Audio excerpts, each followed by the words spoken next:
शरद पवारांचं एक महत्त्वाचं वक्तव्य समोर आलंय। महाराष्ट्रात सध्या समतेचा विचार अस्थिर होताना दिसतंय आणि असं चित्र आहे, असं वक्तव्य शरद पवार यांनी केलेलं आहे। महाराष्ट्र एकसंघ ठेवण्यासाठी प्रयत्न करू आणि त्यासाठी वाटेल ती किंमत मोजू, असे शरद पवार बोलले। सर्व जाती धर्माच्या लोकांना एकत्र ठेवण्यासाठी प्रयत्न करू, अशी ग्वाही पवारांनी दिली आहे। नाशिकमधील एका कार्यक्रमात त्यांनी हे वक्तव्य केलं। ही सामाजिक ऐक्याची वीण आहे, ती उसळते का काय असं चित्र दिसते। आणि आज जात पात चमक या सगळ्यामध्ये एक वेगळं चित्र या ठिकाणी दिसते। माझ्या मते हे एक प्रकारचं आव्हान आहे।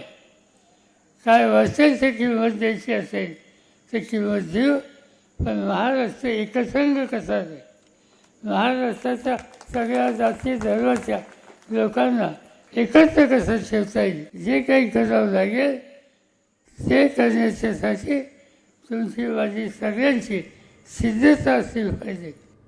आता isakal.com आहे देशातील नंबर 1 ची मराठी न्यूज वेबसाईट। प्रत्येक अपडेटसाठी isakal.com ला नक्की भेट द्या।